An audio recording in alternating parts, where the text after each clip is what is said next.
These are companies that are in place to make money. That's what the credit bureau is. In your household, did y'all ever talk about credit? They would say, you know, we got to pay it on time. Authorized user was discussed, things like that. In my household, credit wasn't talked about, but the little bit that it was that it was stay away from credit. It's the devil. Most things that we fear is something we don't really have knowledge or understanding of. I had to go against everything that I did know in order to create the wealth that I have now. What's going on? It's your boy Aristotle Investments. We back with another episode of Out the Mud, all right? And I got my dog, Mr. Phenomenal. What's happening?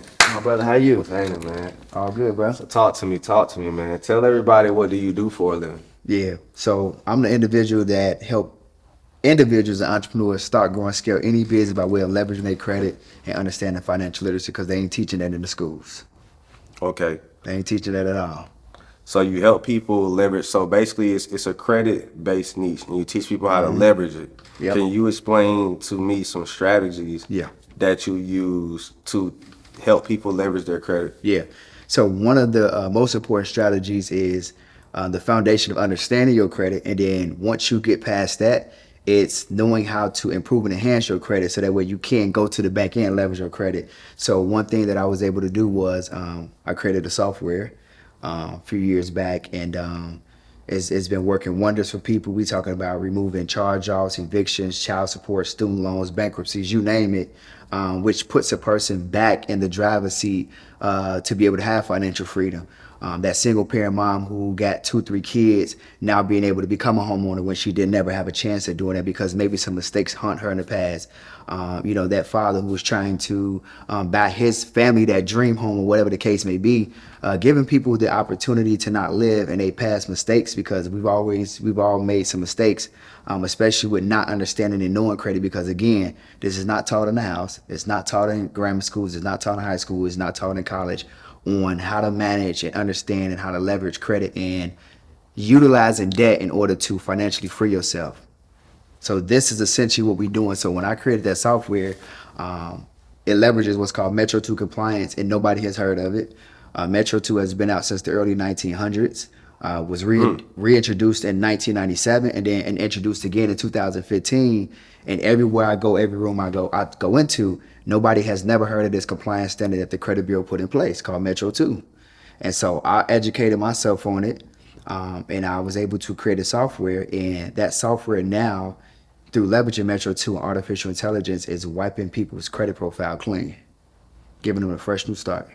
With AI? With AI, yep. Okay. That's Metro 2, folks, and I have a link for that in the description. So how does someone find out when to pay their bill on time? When to pay your bill on time? I mean, that's just every time you, as a consumer, when you sign up to utilize your credit for anything, whether you go get a car note, utility bill, anything that you got in your name, and you know that this stuff is reporting to your credit, all you got to do is look at your statement, and it'll tell you your statement date, the reporting date, the due date, all of that. That's when you know how do you pay your bills on time. Now, here's the thing that most people don't know. When you look at your credit report, late payments will report up to a certain amount of years. So when we talk about inquiries and late payments, all that stuff stays on your credit profile. Your credit profile is reporting for 36 months running. So when you look at having late payments or having anything derogatory in your credit, it's only going to stand up for like that 36 months of reporting, right? Then you got inquiries that's going to stand up for at least 2 years. But when you look at your bills and you say, okay, cool, when should I pay this on time? When am I going to be in a position where they're going to report this late payment? They're not going to report the late payment until after you 30 days past due.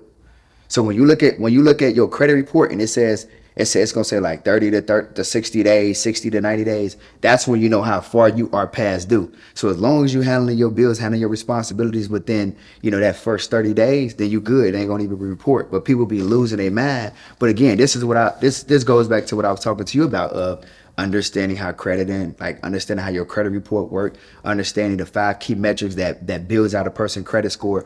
All of this stuff is important, and people don't know none of this. Like, these simple metrics will help change the game for an individual if you just simply knew how your score was calculated. If you knew that, you would know, okay, cool, this is just, the credit score is just a game, and I just need to know how to play the game. Just like with you, when you be on the charts, you can see how certain percentages or certain time frames when you catch it going up and the dips and stuff like that. It's the same thing with credit. You just got to kind of know that credit scoring algorithm, and you can beat it. Okay. So Break down the 3 credit bureaus for me. I got you, bro. Why'd you laugh? Because man, it's like when people think credit bureaus or when they say it and when they get questioned about it, it's like we fear it. You know what I mean? Right. And I think we only really fear the credit bureaus because we don't really understand it. We don't really know. So Yeah, I don't know. most things that we fear is something we don't really have knowledge or understanding of. So it's like when you say I laugh because it's like it's a very good, simple but yet complex question because most people just fear the credit bureaus because they hear credit and we don't understand the no credit. And then they hear bureau, so you think it's important, but it ain't that important. First of all, the 3 credit bureaus, everybody got to understand is that it's just like an LLC. If I go start an LLC called TransUnion LLC, it's just an LLC, it's just a regular business. It ain't nothing that really has any validity of importance. Like credit didn't get reported from the 3 credit bureaus until like the early 50s. People didn't start taking credit serious until the 50s. You got to think about it. We in 2024, that was 70 years ago. That credit and being able to go somewhere and talk to somebody and say, hey, look at my credit score, give me this on credit. That didn't really start to become important and become a thing until the 50s, bro. Like that's crazy. So when I think about when somebody said, well, explain the credit bureaus and what is that? What is that? Well, the reality is that the 3 credit bureaus is just somebody who just basically said, all right, cool. We're going to put some credit reportings in place that is going to let people who don't know somebody determine credit worthiness. That's it. And so here's one thing that most people don't know. Because TransUnion, Equifax, and Experian, which are the 3 big credit bureaus, because they are in business to make money, most people don't understand is that's why I said they just like a regular LLC. This is not a free service that they provide. It's like if you go and you get a car in your name, or let's just say Jeff go to another company, get some utilities in his name, and let's just say I go get let's say a house in my name, and we default on our bills, those companies that we went and did business with is going to pay TransUnion, Equifax, and Experian a certain dollar every single month to report that we were either on time or we were late. That's how credit bureaus work. They don't really got no real true power. The only power that they hold is, hey, listen, we're going to all of the companies that you're doing business with, and we're going to report whether you on time or you late. Because if your credit is good or bad, that is going to determine whether other people are going to lend you money or not. But the credit bureaus they important, but they ain't really that important. They don't really hold no real government type of power over no people. Like they in business to make money. So they get paid to report either our on-time payments or our debts or our collections from the creditors. And that's it. They ain't no real importance to the credit bureaus. Okay. And so this is the thing. I'm just trying to get people to get past fearing the understanding or the knowledge and what credit really is and the credit bureaus in general. And so when you think about what is the 3 credit bureaus, these are companies that are in place to make money. That's what the credit bureau is. They don't even control the information that's reported on me and your credit profile, honestly. Because remember, you got to think, they're just getting paid to report it. And they don't determine, like, when you send in letters to the credit bureaus, they don't determine whether items are going to stay or get deleted. I mean, but we could get into that too, but I'm just showing you, like, they just in place to make money. They just in place to report. They ain't, I'm going to get into all that. You see what I'm saying? I want to ask this. Well, I might as well expand on that topic. So you talked about deleting. Talk to us about the importance of deleting negative reports from your credit thing and how it can increase your credit score. Yeah. So most people let negatives sit on their credit. And the reason why is because they don't really know or understand the tactics behind being able to get negatives deleted. Just like how I kind of just explained Metro 2 compliance. So when you think about getting items deleted, I'll talk about the power of getting items deleted, but I want to talk about some of the ways which people are using in order to get items deleted. So the first method that you got that 99% of the people are aware of and that they use when you in this credit space is called factual disputing. That means that you are looking at the factual nature of every single account. And if there's any discrepancies or any inaccuracies across the board, like the day I open up the account balance, who I owe the money to, all of that, the payments that I've made, if there's any discrepancies across the 3 credit bureaus, you can send in a letter that says, hey, listen, I'm challenging the factual nature. I want you to verify completeness, accuracy, and that I own this account. I want you to verify all of this stuff and everything is right. If they can't verify that, legally, they're supposed to delete the account. That's what's supposed to happen. But again, remember, they get paid to report. So what they'll do is they'll send you a letter and say, we verified the information. They're lying, They're not telling the truth because they don't want to miss that $20, that $30 that is getting paid to them every single month to report this account. See what I'm saying? But that's 99% of the people that's in the credit space, so that understands credit and knows how to delete items. You got a very small percentage of that other 1% that they're doing what's called consumer law, where they're looking at the account and they're saying, well, you violated specific rights. And because you violated my rights, I am demanding that you delete this account from my credit profile. Then that other small percentage that I am educating people on, which is called Metro 2 compliance. Metro 2 is just essentially speaking to the item's ability to be reported in general. So now you got factual that's looking at all of the information that is there and challenging the information that's there. Consumer law saying you violated my rights. Metro 2 is saying there is 5 points of compliance of credit of reportability. So every account that's on the consumer credit profile should meet a standard of reportability. And if it doesn't meet that standard of reportability, it can't even be reported. So it's a totally different ball game. And so when you look back and you think like, okay, cool. As long as a person understands and know that, they'll know that they should be leveraging Metro 2 compliance in order to get items deleted. And if I can get an item deleted, we talking about on average a delinquent or derogatory account is holding somebody back anywhere between 25 to 60 points per account. You see what I'm saying? So it's like if I got 2 negative items, I could be jeopardizing 50 to 75 to 100 points. So if I can get these 2 negative, let's say I got a repossession and maybe I got 2 accounts in collection, getting them deleted off and not letting them stay there, because in my mind, I'm not taught credit. I'm not taught the importance of credit, but letting it sitting there. Now I can't get into the 700s. Now I can't go get a house. Now I can't go get a car. I mean, I can't finance nothing. They won't give me a bag of chips because my credit's so bad. You know what I'm saying? And so it's like, if we just understood that credit is important and that negative items shouldn't stay there, we could have a way better chance at life. Because it's like, you think about this, bro. If you think about the richest and wealthiest people in the world, it's the people that's in real estate, right? They house most millionaires. And the reason why they house most millionaires is because people are not using their cash to go get into real estate. They're leveraging their credit to go get those buildings to get into real estate. And that their real estate is now, they're able to pay the money back, which is the debt, and then they cash flow. So it's a cash flowing asset. But they didn't really spend no hardcore cash like that to really get into real estate. They went and leveraged their credit to create that wealth for them. But then people think that it's okay to have a 500, to have a 400. Like, that's crazy, bro.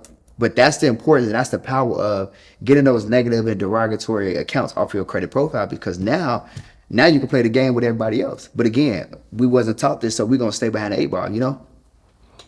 So you believe that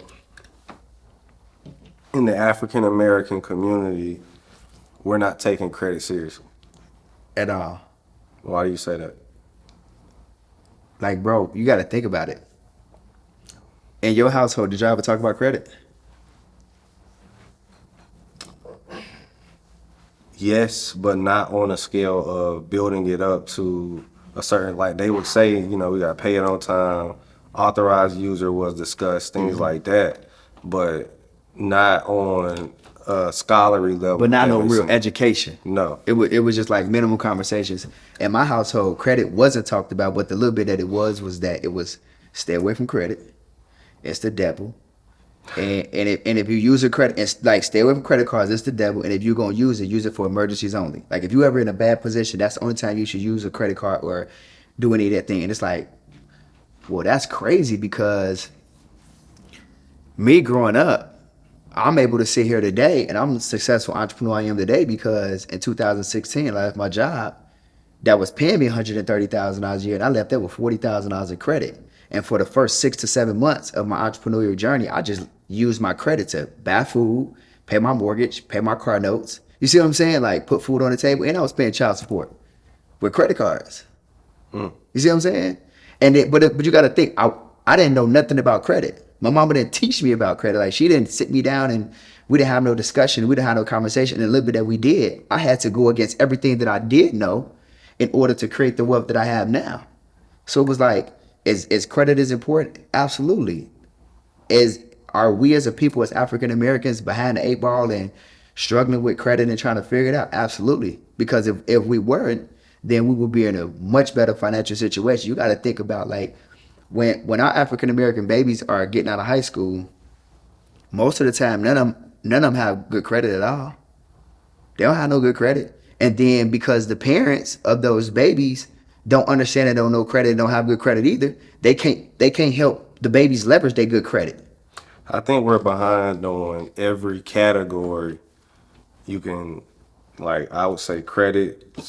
I would say we're probably closer to the stock market and sports betting than we are to credit and real estate. For sure. For sure. 100%. Why do you think that is?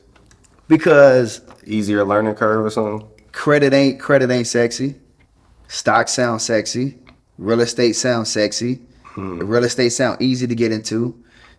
People have now started to make it cool to get into stocks, and it is not, like you said, it's an easier learning curve. Like it's like, okay, stocks, how do I get into that? And I'm not saying I'm real not estate saying and that credit go hand in hand though, and banking and all that go hand in hand. for sure, 100%. So I feel like if a person, I feel like credit and real estate aren't as sexy as stock, sports betting, things online, but they're essential because the real estate makes the online money tax free. And the credit helps you get more real estate. So you need it's like you need all four things. But I think what happened with stocks and what happened with sports betting, and the reason why it's sexy is because it gives people that instant gratification. So like if I could put 100, if Aristotle tell me to put 100 here, and then tomorrow I wake up and it's 200, I'm happy. I got what I wanted. You know what I'm saying? Like sports betting, if I bet on this, if I bet that Golden State gonna win and they beat the Bulls and I won $50, it's instant. It happens that same day, that same night. Whereas with real estate, you gotta wait. That's long money. With credit, it's like I gotta go through the process and I gotta see if this happened. I gotta do this, move this around and do this. Where it's like it's not instant. There's no instant gratification. And so we're living in a microwave society where it's like everybody want everything right now. If you don't give it to me right now, I don't want it. If I can't get it today, if I can't see the fruits of my labor, if I can't put something in and get something out tomorrow, yeah, that ain't for me. So it's like, wait, cool. Do I do credit and real estate, or do I get into stocks and sports? I'd rather do the stocks and sports, man. I'd rather do that because I'm gonna see a return on my investment. So now it's like, now I got an extra $50. I can go to the club tomorrow. You know what I mean? Like that's the mindset of the people. We're not thinking of wealth. We're not thinking building wealth. We're not thinking long term. We're not thinking none of that. But to your point about our culture, that's why other coaches have for years been drastically ahead of us. Like you got these Caucasian kids. They come out of high school, man, 700 credit score, driving Benzes, and this dude 18, 19. He ain't even really on college campus. He in college, but that dude got his own apartment in his name. You're right, because but I do want to touch on this point. Like, you know how back in the day we would say, oh, because you're white. But what I did not know is, like, even with the Asians and everything, like, they're tutoring their kids at a very young age. Like, they're serious about their kids' studies. They're so we may think that they're smarter by DNA because that's what we were led to believe, but really they're just getting more reps than we are at the information than we are at an earlier age than we are. Absolutely. Like my homie, the white dude you saw me smoking weed with on my story, Mike. He said his dad taught him the stock market when he was like 8 years old. And then guess how they was getting their stocks? From the newspaper. Because remember, the news would have the stocks at the bottom of it on like in the middle of the pages. He said, me and my dad would just research stocks. And then my dad opened up a credit card for me. So I said, let me get this straight. Your dad was teaching you financial literacy. And I said, at 8, 9, 10, all that. Like, you see what I'm saying? So I look at that and I say, how many of our parents actually made it their mission to make sure we are financially literate before we step outside of the house? And then we notice that there's an epidemic of a lot of unprepared teenagers, right, in the black community. Some who have not even, and then what's getting dangerous is some of us are spoiling. Now that we have money, we allowing them to play video games all the way up to they 18. Not having a job all the way up to they 18 because I don't want you to struggle like I did. So it's two sides of the coin.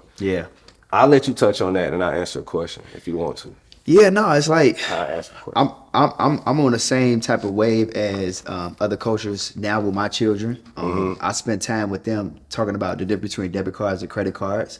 I'm talking to them about credit, and I love the fact that Because although my son do play video games, and my daughter, so I got a 16-year-old, I got a 15-year-old, and as they get older, they're wanting to spend less and less time with me. So the little bit of time that I do get, and a little bit of energy and focus that I do get from them, I try to teach them like, hey, listen, this is what Dad's doing. This is why I'm doing it, and I need y'all to understand it. So I'm quizzing them like, hey, what's the difference between debit and a credit card? What is an authorized user? Like, why should you use your credit? When should you not use your credit? Like what is leveraging credit? So I'm having these conversations strategically because I don't want, like you said, I don't want them to grow up the way I grew up, not understanding, not knowing the power of having good credit and not knowing the power of leveraging credit. So yeah, I think that's very important. We start at a very young age. Like I can literally show you like my credit cards. I got my kids on my credit cards. So by the time they get out of high school and they going into college, they already got 700s. So they don't have to ask me to co-sign for nothing. I don't need to buy you nothing. You can figure this out on your own. Have you always wanted to invest in stocks, learn the stock market, interested in trading to earn another stream of income? Let's just say the average person in America makes $20 an hour. That's only $160 after an 8-hour shift. With my best-selling option trading beginners course, 6-step process to being a profitable trader, free books, and you even get to watch videos of me teaching celebrities like DC Young Fly from scratch. I can cut your time to make $200 plus in a day in just 1 to 2 hours. Don't believe me? Check out these gangs of accounts from different people that I help flip their accounts 100%. Yes, that means double the money in their accounts. For only $35, you get the best beginners course, 1 week access to my world famous trading signals. I have an 85% win rate already this year, 30 plus hours of additional training, a library of free books, a free beginners Q&A session with you at the end of the week via Zoom link. And I meet up with my community at all the major cities in America annually. You're basically in free because the return on investment I'll give you for only $35, just $5 a day, will 10x. Think about it. If the world shuts down again like the 2020 pandemic, how will you survive if your job decides to lay you off? All of these robots are taking our jobs, but they can't take the stock market. This stream of income could be earned while at home, no boss, and no behind kissing. Tap in. Link in the description, or I'll pin the link in the comments. Keep watching. What advice would you give someone who has a lot of credit card debt? Damn.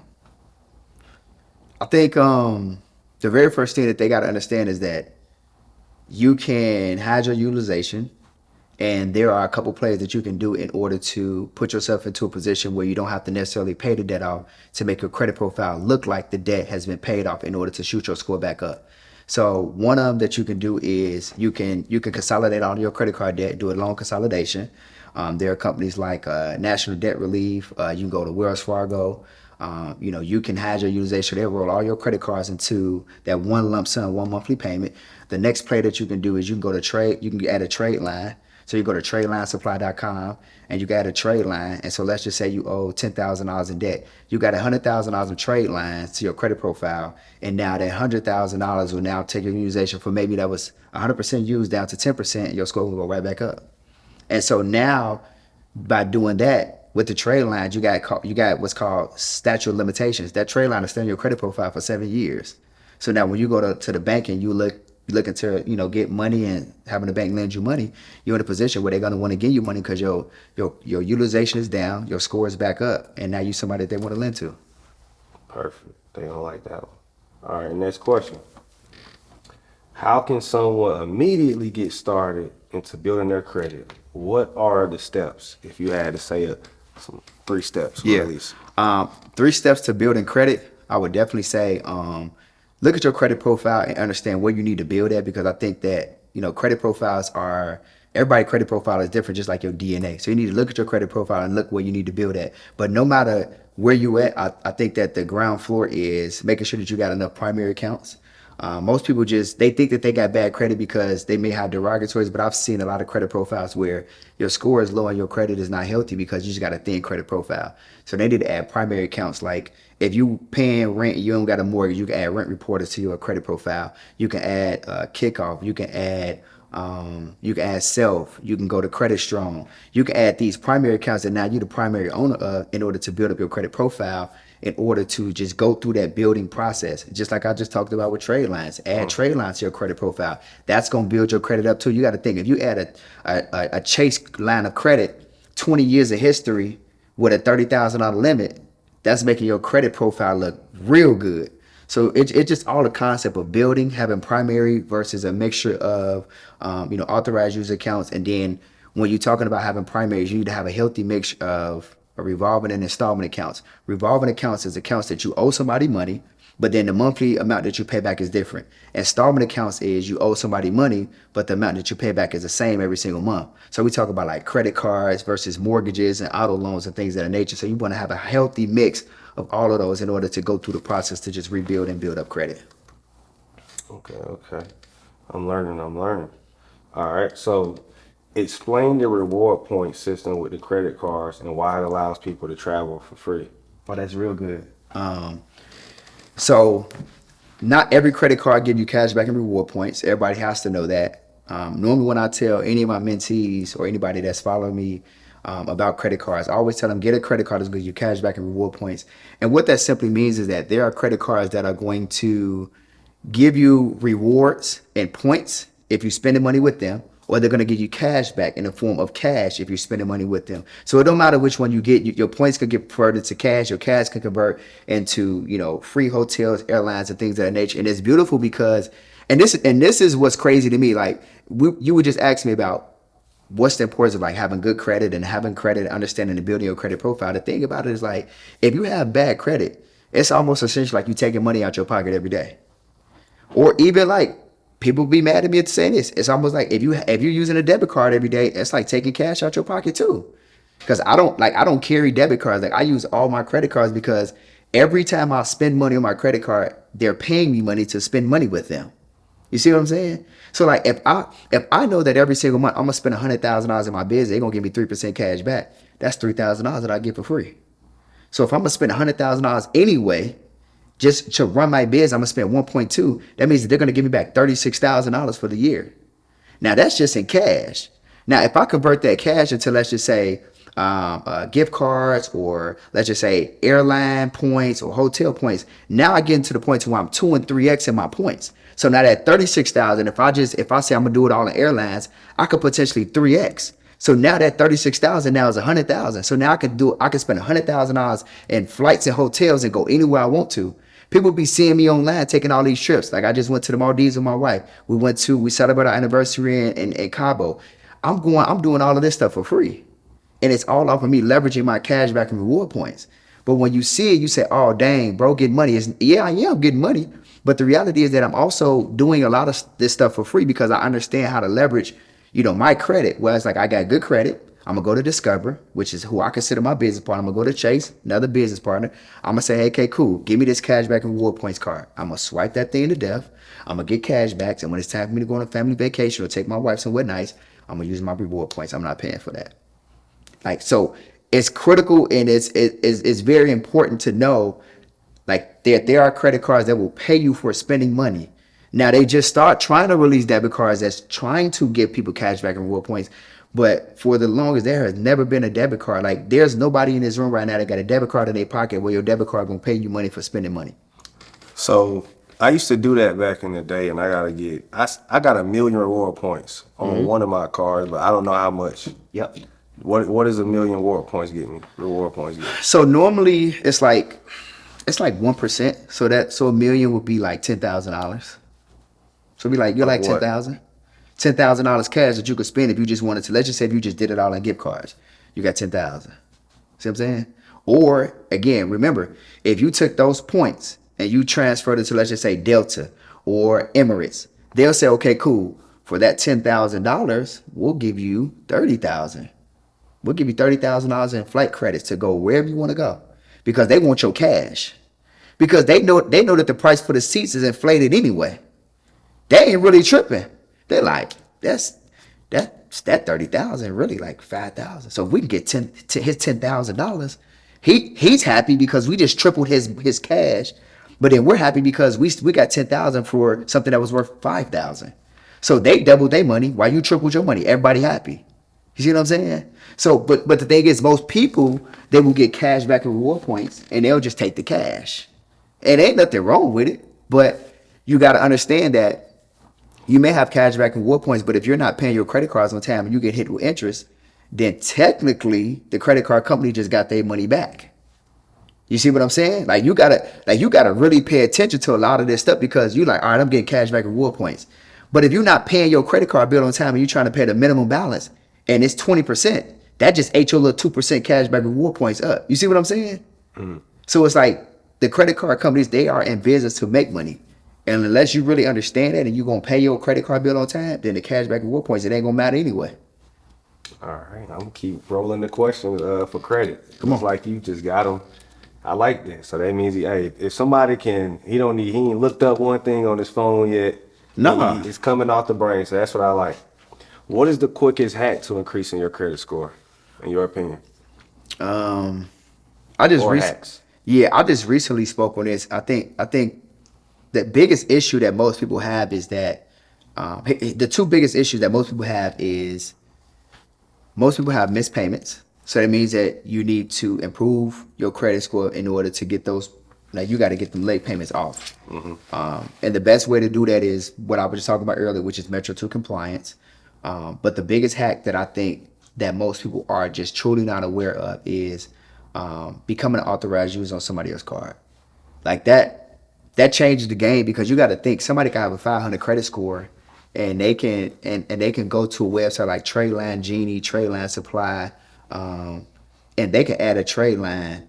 And trade lines ain't got nothing to do with your age as an individual. Like you could be 20 years old and you got a 20-year trade line because your mama could have added you to that trade line. You know what I'm saying? Like, so a 20-year-old could go add 20 years worth of history, and they got a $20,000 limit. And they can. And what is a trade line? A trade line is an account that you will be considered an authorized user for. So it's a line of credit, like a credit card, like a Chase, Discover, American Express, whatever.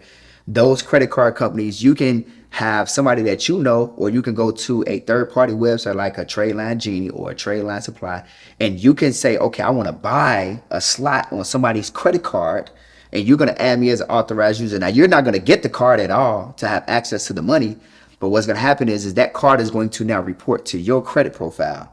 So what happens is when you add trade lines, which is this why I say is the biggest hack, when you add trade lines, it positively affects 4 out of the 5 credit metrics that your credit score is comprised of. So we're talking about you're going to beef up payment history, which is 35% of your score. You got credit card utilization is going to drastically decrease your credit card utilization, which shoots up your score. So now that's another 30% of your score. Then you're going to add an account. We're talking about account mix. That is another 10% of your score. Then you got credit age. That's 15% of your score.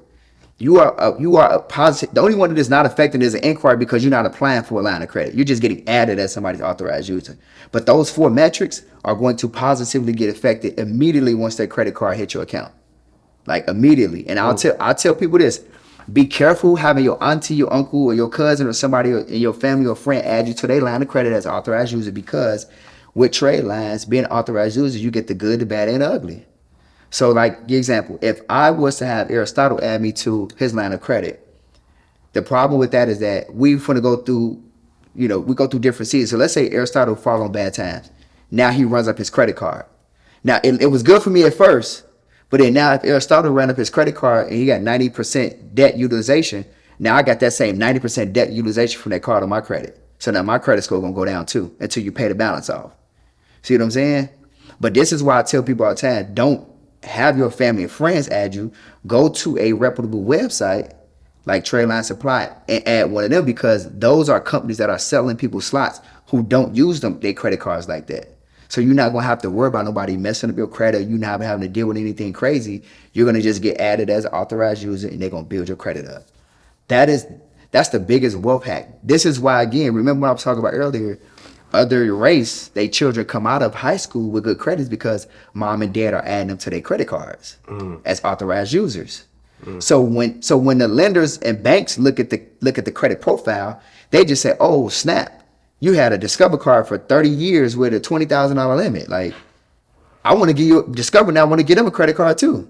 American Express want to get them, and they trying to beat that credit card and give them a low interest rate so that you can start using my credit card. Remember, they in business to make money. You see what I'm saying?" Right. Okay. I'm learning. So rank your favorite banks to use credit with and why.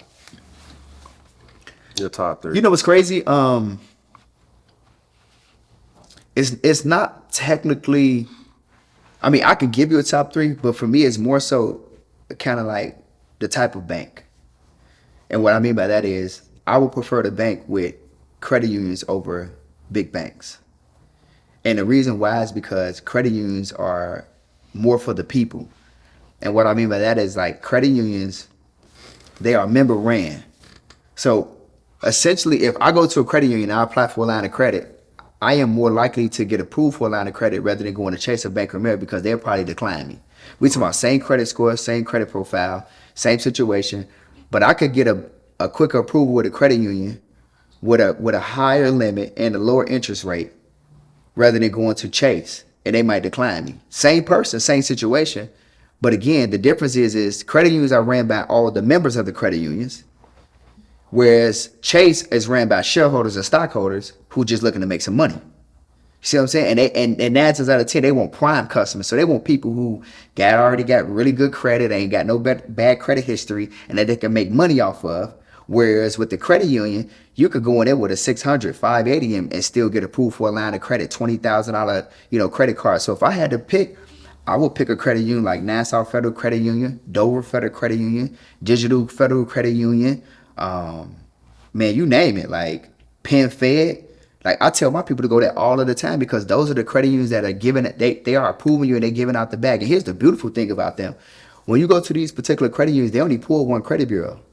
So if me and you walked into Nassau Federal Credit Union, they say they're gonna pull our Experian, we could have bankruptcies on our TransUnion and Equifax and still get a $20,000 credit card and a home equity line of credit and all other kind of lines of credit with that particular one because they only gonna pull our Experian. So if our Experian is good, Trans Equifax to be trash. We still get approved. You can't do that with Bank of America and Chase. They try to pull either all three of your credit bureaus or at least two of them minimum. See what I'm saying? So now you're like, dang, I can't. They decline me. Whereas you go over here with these credit unions, you can get multiple products with one inquiry. So now I walk out of a credit union, I done got $60,000 line of credit. They done approved me for a home loan. They done approved me for an auto loan, all with one inquiry. And then Chase over here saying, no, decline. See what I'm saying? Like, so it's, for me, I would prefer to I would tell people to go do business with credit unions as opposed to the big box banks because you got a higher likelihood of success when it comes down to leveraging your credit and being able to make some moves. I like it. Yep. So let me see my next one. What credit cards offer the best incentives in your opinion? I'll probably have to say Chase. And the reason why is because Chase, their point system is amazing. I like the American Express. When I first got into utilizing American Express, but I like Chase because they give more points. And I just found myself using Chase a little bit more. But what I can say about American Express is that I do like the perks that they give you when we talk about lounge access, airport access. And again, you got to be somebody who travels a lot to really put American Express in that category of, reward points and, ranking banks and stuff like that. So I do like American Express for that feature. Like I got Clear, I could go to the executive lounges, the Centurion lounges. I can, eat for free, drink for free. But again, you have to be a traveler. But for the everyday person, if I had to give somebody the pick of the two between American Express and Chase, I would say go with Chase. For anybody that's looking to, let's just say, have a personal credit card to give you good cash back and reward points, or if you're running a business, you want a good bank to do business with, but then at the same time leverage cash back and reward points, I would say go with Chase for sure. For sure. Okay. Nah, that was something that I felt like definitely needed to be asked. All right, next one. Let's spice it up a little bit. How can someone tell if a credit guru is a scammer, and what are some red flags? It's easy. Success and failure leaves clues. Go to their Instagram, go to their Facebook, go to their YouTube. You'll be able to see if this person really know what they're talking about, if they've been around for a long time, if they know their stuff, if they've documented the process. And again, success and failure leaves clues. You can go to my Instagram right now. You can scroll back all the way to 2012. You can see what I've been doing, how I've been doing it. You can see the success. You can see the track records, and you will know for a fact. You say, "Yep, dude ain't no scammer. He know what he's talking about. He been doing this." Like, You got to think. I've been teaching financial literacy concepts since I left my job in 2016, and then I went crazy in the financial, like the credit niche. Right around 2020ish is when people would start seeing me going from like talking about like a little bit about credit and life insurance, retirement planning to just all credit. They'll see it they'll see it, but they'll see on my Instagram. They'll see me selling life insurance, door knocking. They'll see me doing cold calling, selling life insurance. They'll see me doing retirement planning, annuities, and all of that. They'll see me. I sold solar at one point in time. Then I was like, nah, this really ain't for me. I'm gonna go back into financial literacy. Then I went all full-fledged credit. They'll like you will see it, so you'll be like, man, this man can't be a scammer. He can't be. But again, now guess what scammers also don't have? They don't have what I have. When you go on my page, you don't see no testimonials. You don't see. I'm posting results. I could post a result for the next 5 years and not be inconsistent. Scammers can't post. They don't have live testimonials. They don't have no receipts. They don't have communities. You don't have that. You gotta look at a person's track record. Look at what somebody has built. Like you got hella students. Like I got almost 18,000 students that have been following me since I've been really deep into this credit game since 2020 following me. You got hella students. You can't build that kind of empire. You can't build that kind of infrastructure of people that will follow you to the end of the earth if you scamming and you doing something wrong. It don't work that way. Like let me show you this look. Like live while we on here, I want you to tell the people just in this one community. I'm gonna show you live while we on here, and this is just one out of multiple communities that I got. How many people in that group right there? 15K. 15,100, ain't it? Mm-hmm. You can't build something like that being no fake person. Like again, people like just check somebody's track record. You'll be able to see like what's going on with the person. If they real or they fake. If they just out here just capping for a minute, they trying to just get on live and just say, oh, I got this product, I got this service. Nah, do some research. And what I will say is don't be quick to call somebody a scammer unless you do research. And then if you buy something and it don't work out because you notice that somebody really didn't know what they was doing, maybe they really had good intentions. Maybe you just scammed yourself because you didn't do no research. So instead of that person, you call that person a scammer. Maybe they had good intentions, maybe. Just maybe they did. And they couldn't fulfill. They took your money, but they couldn't fulfill because maybe you put them in a situation or they got in a situation where they just really couldn't fulfill, but they had to pay their bills. And so they didn't have the ability to give you the money back, but their intentions were good. Where you should have did more research and you should have did more looking before you pay somebody your money, unknowing whether they could really truly fulfill on the job or not. So you scammed yourself. That's how you can tell whether somebody's scamming or not. Look at the track record. Look at the receipts. Success and failure leaves clues. Okay. Another question, another spicy question. Do you believe there is an influencer recession? An influencer recession in regards just basically like people being able to create content and influence people and it's not necessarily working out. Is basically what you're saying? I think that it is. And expand on that. Why? Because I think that we are at a point where just like kind of like in your last question when you asked about like scammers and stuff, I think that people are getting exposed. Yeah. And what I mean by that is like time will do one or two things. It will either grow you or it's going to expose you. I think that we're in a time where since the pandemic, you got a lot of coaches, a lot of entrepreneurs that came out and they were coaching and teaching people. But I think now that we are 4 years removed from the pandemic where people ain't got all of that money no more and people just can't just throw out an offer and just make some money. You got to really be teaching now. You got to really be for the people. You got to really know your stuff. You can't just be out here just trying. Like people smarter than that now. They look and they like, nah, that ain't right. That ain't. And then it's like, then you got multiple people in multiple industries. Like in financial literacy and in credit, you got me and you got this person. You got like 8 different people you can go to. So now the problem because it's a lot of competition. It's very competitive. But I think more importantly, the people are now starting to see, okay, cool. This person is not growing. They are getting exposed. This person can't teach. This person can't coach. This person is not for the people. This person does not have a heart to help people. Nope. And then what's going to happen is that person is going to slowly fade away. You're starting to see a lot of coaches are not around who was around in 2020, around in 21, What would make someone quit though? Why would they fade away, in your opinion? Is it because the profits aren't coming in? Is it because they're embarrassed of this getting exposed? What is it? Yeah, it's both of them.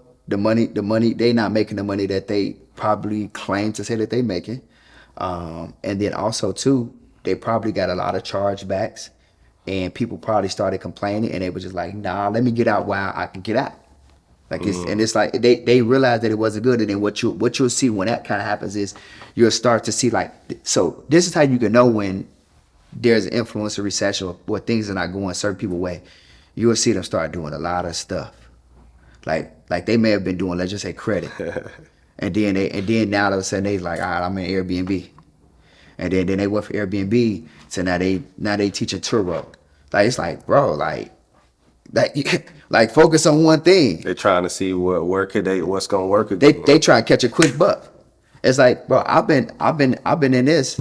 Again, you gotta think, I've been teaching financial literacy since 2016. I ain't technically switched up and pivoted. I still, even when I was doing solar, I was running my credit repair company while I was doing solar.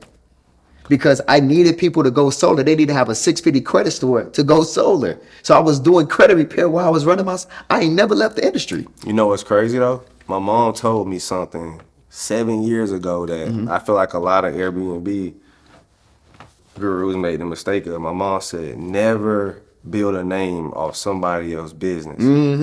And the Airbnb landscape changed. Yep. But if you would have just said, I'm teaching you short-term rentals, no one would call you an Airbnb guru. So when Airbnb faces issues, so for example, guess what my name was before Aristotle Investments? What was it? Robinhood.Aristotle. Oh, and no. my mom said, change that. And I said, why? Listen, that was going to be my name. That's crazy. That means I got to stick with Robinhood. Dang. I got to, everything. And then if Robinhood faces issues, what they did, you Robinhood Aristotle. That's crazy. See what I'm saying? That was in 2018. I changed my name to Aristotle Investment because I was like, you right. You get what I'm saying? I told my mom, to this day, you saved me from For sure. a lot. You get what I'm saying? Because then what if I start trading on Thinkorswim? People like, Robinhood Aristotle. So I say all that with the Airbnb people. Airbnb face their situations, and if you would have just said, look, I do long-term and short-term rental properties. That's my specialty. That's it. You could have expanded on that, but now you gotta go pivot because Airbnb industry fell down. So my mom always told me, stay broad instead of. And that's good because somebody gonna watch this episode and that's really gonna help them. And I'm gonna add to that because, like I tell people all the time, when you think about starting, growing, or scaling, you gotta say to yourself, is this gonna be around for the next 10, 15, 20 years? Nobody thinks of that. Like whatever you're gonna do, it has to be important, it has to be hot, it has to be a very vital topic. 10, 15, 20 years. Credit ain't going nowhere. Yeah, it's your boy Lil Baby. I'm right here with Aristotle Investment. Poppy Street, you got whiskey too. Hey, what's up? It's your girl, Big Glow, and I'm right here with my boy Aristotle. I get it. He about to teach me about these dividends and saving money. It's your boy DC Young Fly, man. I'm here with my boy Aristotle. Shout out to Aristotle. I took his class. Man, this dude is the truth, dog. He just put me on game on like investments, dividends, stock market. I sit around with a bunch of my friends and we talk about stocks all day now. Man, I'm telling you, man, it's crazy. Stupid knowledge, you dig? I've learned so much. Aristotle has put my trading level on top. I done learned so much about stock trading, options in particular. It's really changed my whole life and concept about money and investing. This dude taking people off the corner, man. I can honestly just say that, like before Aristotle, dude, I was trading off of impulse. A little bit of stuff I learned off of YouTube. But this package, it's the real deal. It'll get you trading off of real facts. You'll be able to back check, and you'll be able to know what you're doing, not just jump in because you think it's right. I really should go check out their campaign. You really got something going on. Y'all know me, I'm trying to get my 100 M's any kind of way I can. Yep. This is Aristotle Investments, and welcome to Stock Sundays, where I go over a recap of last week's top news you may have missed, option trade recaps and strategies I take, important data and earnings to look forward to, a watch list for next week. And if you stay to the end, I do a live Q&A. Live. Every Sunday. Tap in. When NFTs came out, it was NFT gurus. That's crazy. And I used to let them explain to me till they was blue in the face how this was gonna work. And I was like, listen, bro, I'm hearing everything you're saying.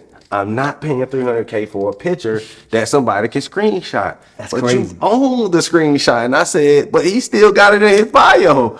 And you know what I'm saying? Like, I can't. I never understood that. I was like, I don't understand how this works. and then it crumbled. So, and that's what I'm trying to tell people. Like, crypto is probably one of the last. It's going to be a new one come out. You know how I go all the time.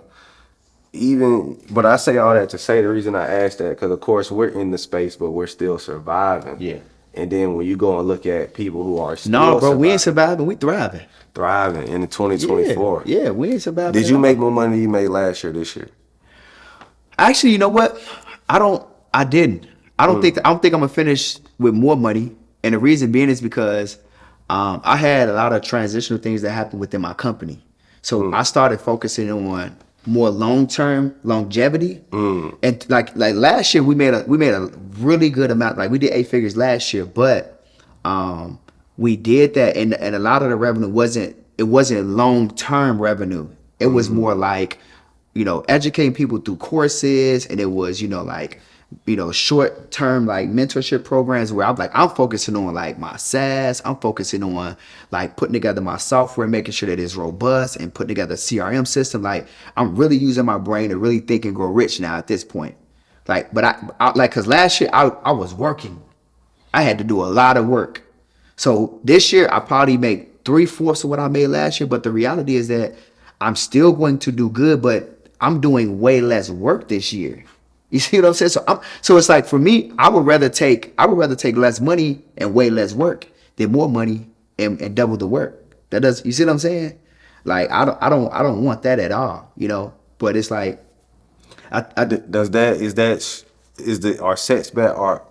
Was the setback stressful in your cause it could be an ego thing. Yeah. You get what I'm saying? More than anything. Cause you could still be rich. Like, people don't understand what a real setback is. Like, it could be like you can go from making 300 to now 100. Yeah. You still got money, you still up, but the pride. Yeah. Now for me, because I knew it was a long-term move, Right. I was happy about it. And then I also I started putting myself in a position to, and this is what I'm talking about, my company transition. So one of my higher level executive individuals in my company got cancer. So as a company, we kind of like had a moment where we stopped and was like, whoa. Cause it was just like, we started looking at data and this happened right at the beginning of the year. It was like, wait a minute, stuff ain't going right. What's going on? And so when I started looking, I'm looking at the performance of the team. And I'm like, this person haven't quite clicked on all cylinders. Like, what's going on? So I started like complaining and started really like coaching this person. And they had to was like, I need a one-on-one with you. I'm like, okay, what's going on? Yeah, I got cancer. And so when we stopped as a company, I said to myself, you know what? I'm not gonna really push y'all on like, let's make sure we make the same or more money than we did last year. Let's just focus on our health. Let's focus on family. We really shift the dynamics of what we were focusing on. And I said, let's just focus on like adding up the total revenue that we've made over a lifetime. Instead of looking at like every single year and say, I gotta beat last year, I said, no, I'm gonna just look at the money that we made over a lifetime, and I'm gonna just be happy with that. So like, yeah, we may make a few $1 million less than we did last year, but it's like, it's still enough money. It's still great money. Like I don't have no financial worries. So I'm gonna drop my pride. I'm gonna drop my ego, and I'm going to put, people before the money, and I'm going to put my happiness and, just cherish the time. And so I had to stop, bro, at the beginning of this year, and I had to put send one of my employees to Mexico for like a month and a half. And we talk about the person that's in one of the highest roles in my company who managing multiple departments. You see what I'm saying? So it was like that void, so to speak, left us vulnerable, but we still, everybody else, picked up the slack, but it was just still just kind of like everybody's mind was just on that person. And this person might not make it. Like, damn, that's crazy. And so it makes you look at life, it makes you look at business, it makes you look at time differently. So, when that happened, I was just like, nah, I'm not gonna even be that type of person. Like I wouldn't be a human. I wouldn't be a good person. I wouldn't be a good business owner, a good professional to say, all right, cool. Yeah, you have issues, but yeah, we're gonna still run. It's like, nah, let's stop. Let's figure this thing out. Let's have a moment of clarity and figure out what direction we really want to run. And so I just slowed down on doing so much work to make so much money. And I was just like, let me just do more strategic things than anything. You're right about that, because that's exactly what happened to me. Like, I used to work so hard that I used to have panic attacks at night where I would be shaking. Yeah. And I was in the military during this time. It was like 2018. And I had to go and buy CBD and smoke it because I couldn't buy weed. Yeah. You know, I had to get something real light. But I say all that to say you're right. Like, over the years, I was working so hard all day, all night. And then I finally was like, let me work on these long-term strategies. Now, I can, admit that I made more money every year than I made the prior year, 6 years in a row. Well, actually, throughout my entire Amazing. entrepreneur. But like any company, eventually, Yep. you get what I'm saying? So, of course, with me buying the building, it rocket shipped. I was already going crazy before. Yeah. That's what allowed me to buy it. Yep. You get what I'm saying? So I reached the goal that I wanted to make per month Yeah. prior to buying the building. But it went up another level when I bought it, which really put me at like, oh, you know what I'm saying? And I didn't even think about that. I would just say my advice would be enjoy the ride down, bro. Enjoy that ride. Yeah. Enjoy that ride down. Cause like you could be 30 when you start to hit that point where you at your climax and you start to come on down. Just enjoy that motherfucker, man. Enjoy it. Ride it out, bro.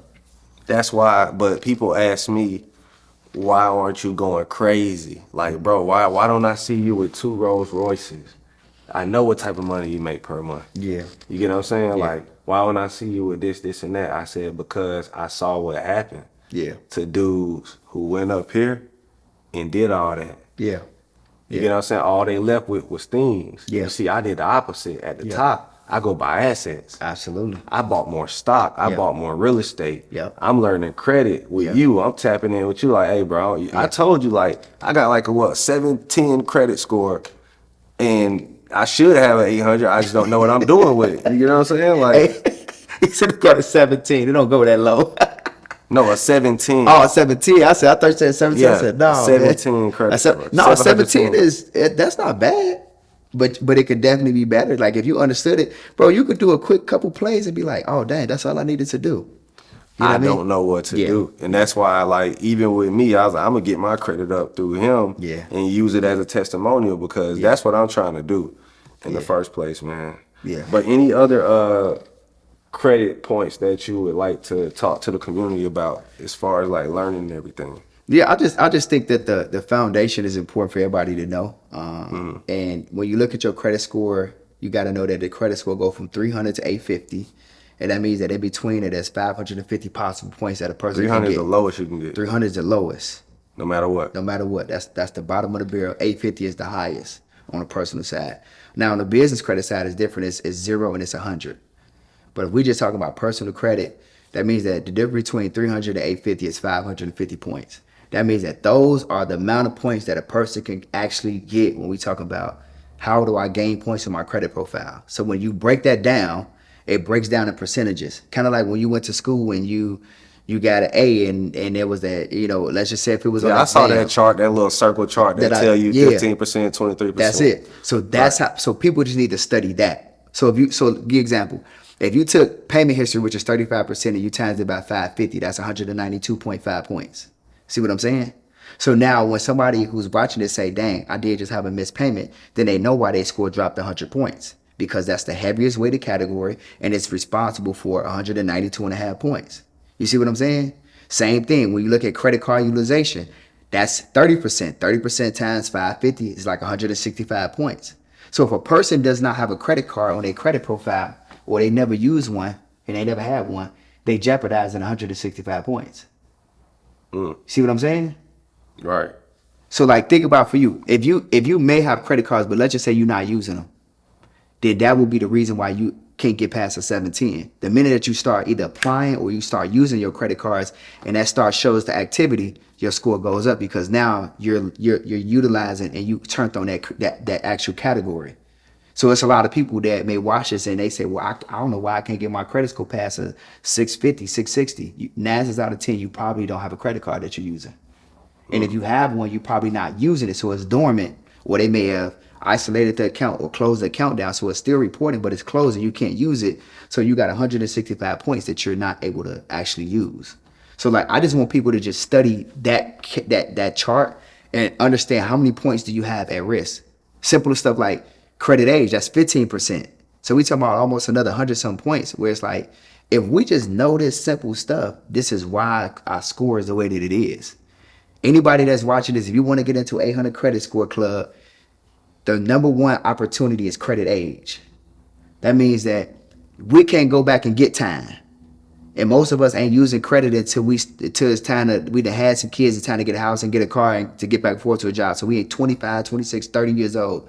So that means that if I just started using credit 5 years ago, my oldest account on my credit profile is gonna be 30 years, which is not gonna give me the maximum amount of points. Again, I need to go and buy a trade line with 20, 30 years worth of history, add that on my credit profile, and let that boost up my score and boost up my credit age. See what I'm saying? But again, that'd be something that you can do. You can say, okay, cool, I got a 710. Well, what is your average credit age? It may be 7 years, 8 years. If you go add a 30-year trade line, that's going to boost up that category, and now your score is going to be an 800, something like that. I think with me, if I'm being all the way honest with you, I'm a genius.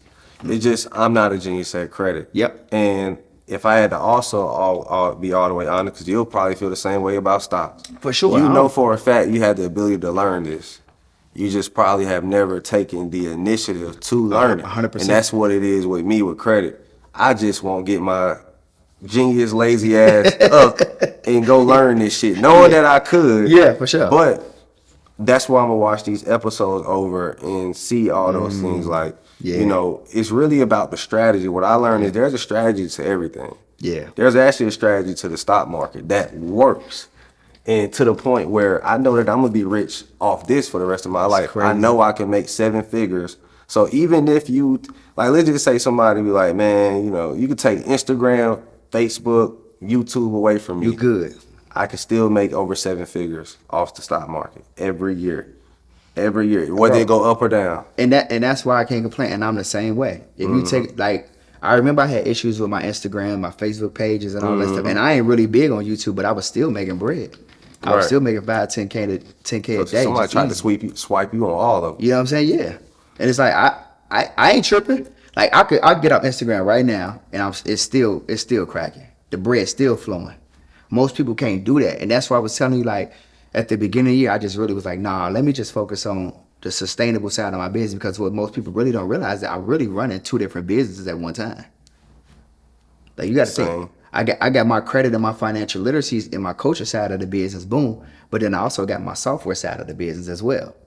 Like, these are 2 totally different companies that I'm CEOing at the same time, and I have teams that are running these 2 different companies that I'm managing and I'm leading at the exact same time.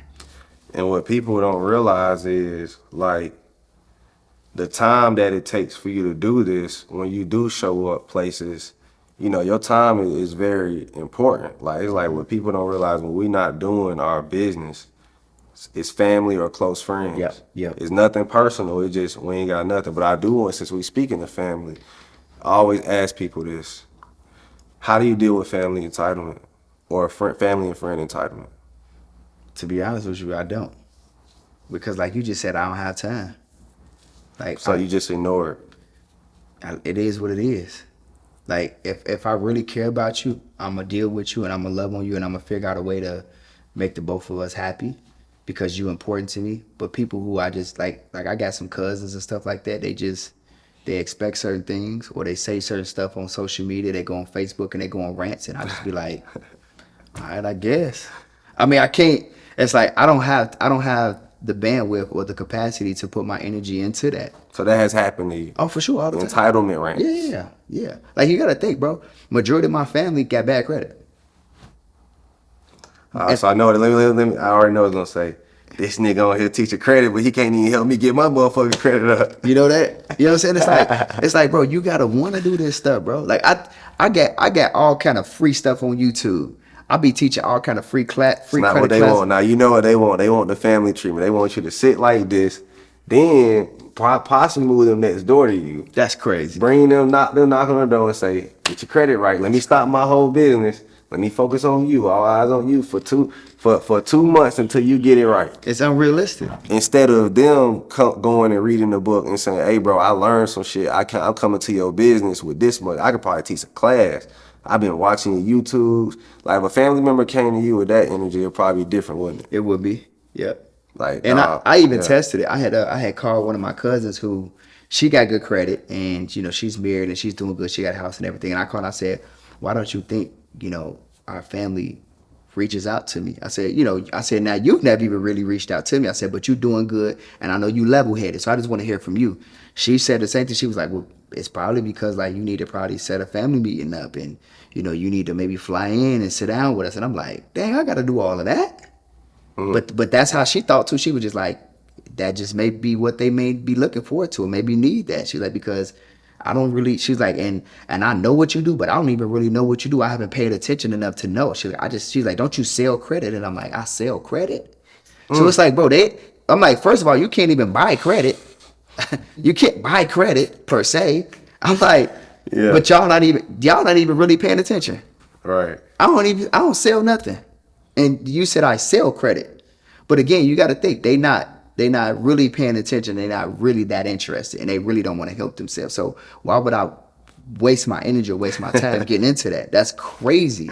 So you just be like, hey, I'll just go move on. I think that's what I do too. Like being young, I ain't gonna lie, like young and hot headed, straight from the military, cuss your ass out. That was my first instinct. Like, I'm gonna cuss you out, like, just for asking me some stupid ass shit like that. Yeah. But then as I got older, I realized, damn, when it comes from me, it hurts more. For sure, yeah. Because of the position I'm in. Like, they can say whatever. Yeah. But like, and don't get me wrong, I'm not the one starting it. They'll start it, but I'm a finisher. Yeah. It's just my nature. You get what I'm saying? Well, fuck Yeah. you too, bitch ass. Like, that's me. You get what I'm saying? But I had to learn that can't Yeah. be me at the position I'm at, because it it's hurts. going to hurt worse coming from me. Yeah. So it's like certain sacrifice you make when you have money is that you're the bad guy. Yeah. So you might as well just walk away, because no matter what, you the bad guy if you even arguing with this person. That's why I told you I don't want to deal with it, because I don't want to be the bad guy. I don't want somebody to say, man, he cursed me out, or he did. Like you said, it's gonna hurt 10 times worse than anybody else if it comes from me. Yeah. So I just because I've always been like the family favorite. I've always been the best cousin for everybody, and the favorite nephew. And so I don't want to ruffle no feathers. I don't want no problems, man. Just leave me alone. Let me do me. You do you, and we're gonna be all right. And I take care of who I take care. I take care of my mama, man. I take care. Yeah, I noticed that you built her a house in the back of your crib. Yeah. And you said you're gonna do it again. I'm about to do it again too. About to do it again. Gotta do it again. And y'all just moved in that last crib. Yeah, we just moved in that house. That was like 2.5 years ago. Then after being about 6 months, I built my mom her crib in my backyard. And then now this new crib that I got being built, it'll be done in a couple months from now, and I'm gonna redo it all over again. Yep.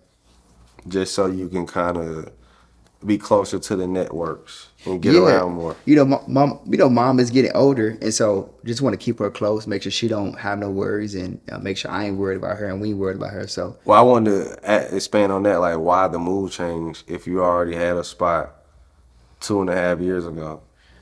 Well, so what happened is we moved from Atlanta 2.5 years ago from Chicago. Mm-hmm. And when we moved up here, I had told my wife when we moved, I said, this is just a temporary house. Let's just get to Atlanta, because I just needed to be in this environment. I needed to be around, high level performers and thinkers like yourself and other people that I hang out with. And I just needed to get here.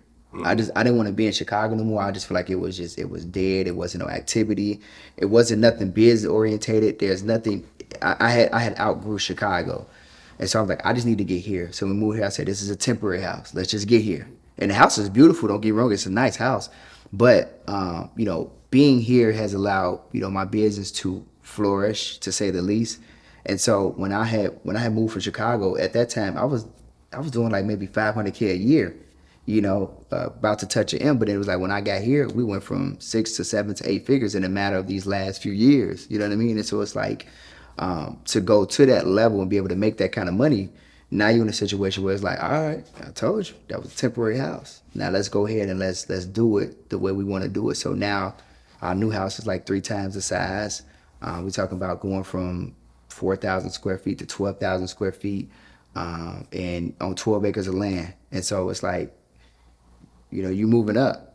And so why not live better, since you're doing better, and just be able to take care of people, you know, that you love and that you already taking care of on a better level as well. So that's what's going on, bro.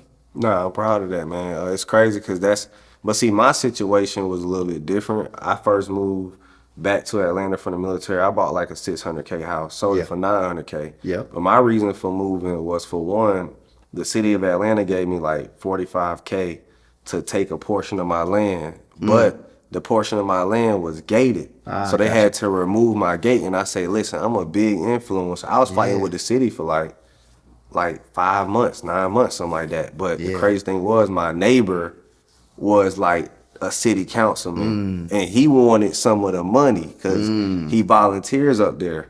So I already knew what this was, but I was even tell like, bro, whatever money, but because he didn't like me so much, he was like, I even told him, look, bro, I pay you that money that the city bought. It's only gonna be like 50K, bro. Like, just help me out. Like, I don't want this gate stolen. But he was like, look, I said, if so, I gotta move. But when I told him that, he was like, hold on, you gonna move if we don't? Oh, hell yeah. Like, he didn't want me there because I was so big, and I ain't gonna lie, like, it was kind of drawing attention to the neighborhood. Wow. Because I lived on the south side, you get what I'm saying? But that ended up biting me in the behind too, because I threw a few parties at my house. I had a nice entertainment house. Young Dro lived at my house. Fantasia, Omar Epps from Juice lived at my old house, and it was owned by a dude named Jason Jeter, which was T.I.'s manager. So my house, and it's to the point where I thought my gym was actually a gym. Somebody was like, is the stripper pole still down there? Dang. And I was like, stripper pole? So I'm thinking like, cause it had rubber matting and it had all glass around it. So I'm thinking it's a gym. Oh, wow. That was a strip club. Oh, wow. But I turned into a gym. You know what I'm talking about? In the house. They asked, Wow. Like, my house was like, but that was another thing. I could feel the vibes. What I realized too is I wouldn't even want to be in a house that had this much drug use, this type of partying, because the energy, you get what I'm saying, is not, even if you sage it, too much shit happened in that house. But nah, man, like, I'm enjoying this conversation, man. Any last thing you want to say to the audience before we cut it short? Yeah, man, I wanna do something special for your people, man. I wanna give them something, and you know, it's free. It's on me for you having me on the pod, man. Everybody can text Honey Drip, one word. You know, that's your stuff, man. Honey Drip. They can text Honey Drip to 855-487-5117, and I'm gonna get them a free copy of my Metro 2 ebook. And it's gonna have a link in there. It's gonna teach them about the software and all of that. And we're gonna have a link in that text as well where they can get started with Metro 2. So again, if they wanna do two things. They can repair their own credit with the software, and it's super cheap. It's super cheap and affordable. You can pick rate plans from $100 to $150 a month, and you can do that stuff yourself. But the beautiful part about it is they can start a business leveraging this software too.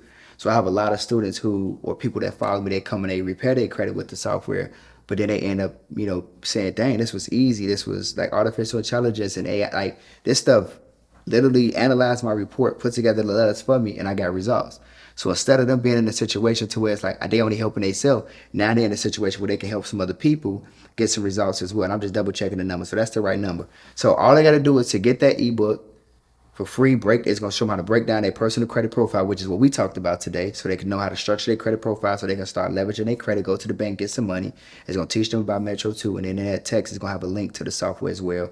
All they got to do is text Honey Drip to 855-487-5117. That's it. Man, remember that number for that way. Yes, sir. Hey, man, make sure y'all tap in. It's your boy Aristotle. We out the mud. We learn personal credit, how to build your personal credit. We learned a little bit about business credit, reward points, and just overall beginners credit growth. All right, make sure y'all tap in. It's one of the best episodes. We out. Let's get it. Here's why you need to get this ebook right now. It is the best stock market ebook on the market. And to cater to you guys' short attention spans, everything I can't say on one page, I say in the video. So all you gotta do is click watch video, and it'll go straight to a video. What's going on, Mythbusters? Okay. Let's get this thing started. Let's get this through. You'll see that I'm talking about a lot. Is something we're always going to be doing, day trading especially. Facebook users, click the link. Instagram users, you can simply comment the word book on any of my posts or under this post to get the link sent to your DM for the book. It is $24. It will literally teach you from A to Z how to get started. Let's get it.